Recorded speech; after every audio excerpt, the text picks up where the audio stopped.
সকলোকে মোৰ আন্তৰিক শ্ৰদ্ধা আৰু সেৱা জনাইছোঁ। আজি মোক মোৰ নিচিনা সাধাৰণ নাট্যকৰ্মী এজনক মাতি ইয়াত যিখিনি সন্মান দিছে বা মৰম দিছে তাৰ বাবে মই সশ্ৰদ্ধ প্ৰণাম বহুত বহুত ধন্যবাদ জনাইছোঁ।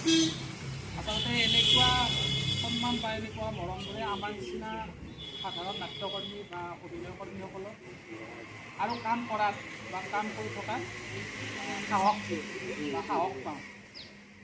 গতিকে সকলোৱে সাৰুৱা ভাষণ দিলে মই ভাষণ দিয়া অভ্যাস নাই। যদি আপোনালোকে সকলোৱে ক'লে ভাল ভাল কথা।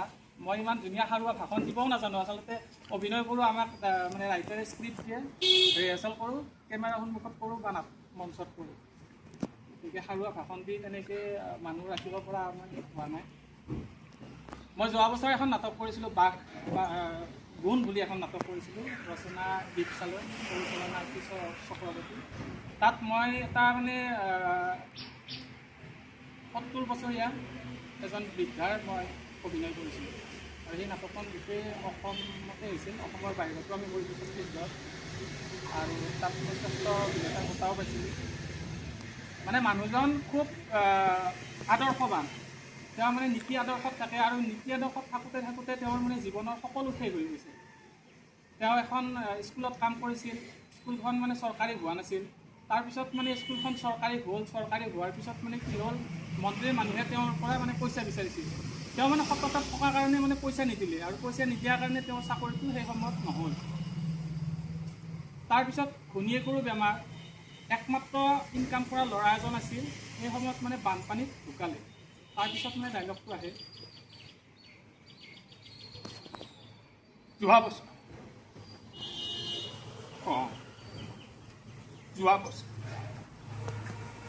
সেই যে বানপানীত গোটেই গাঁওবোৰ ডুবি গৈছিল, তেতিয়া নতুনকৈ বান্ধা সেই গড় মৰা মাথাউৰিটোত পানী কিমান বাঢ়িছে বুলি মোৰ একমাত্ৰ ল'ৰাটোৱে চাবলৈ গৈছিল।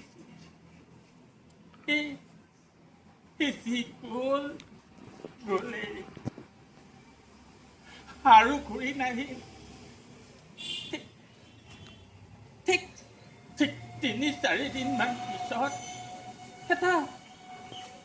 এটা পচা গোন্ধ পাই গোটেই গাঁৱৰ মানুহে চুম বান্ধি তাত চাইছিল। তাৰ ফুলি থকা দেহটো গোটেই মাখিয়ে ঢাকি পেলাইছিল। তাৰ মুখখন চাই মই ধৰিব পৰা নাছিলো। এইটো বাৰু মোৰে কলিজাৰ টুকুৰা নে?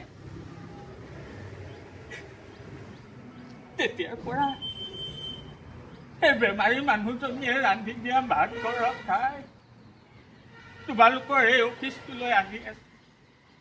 শুনিছিলো বানে মৰা মানুহৰ নামত বোলে এই অফিচটোৱে কিছু টকা পইচাৰে সহায় কৰে, কিন্তু ক'ত? মইচোন আজিলৈকে পইচাৰ গোন্ধেই নেপালো।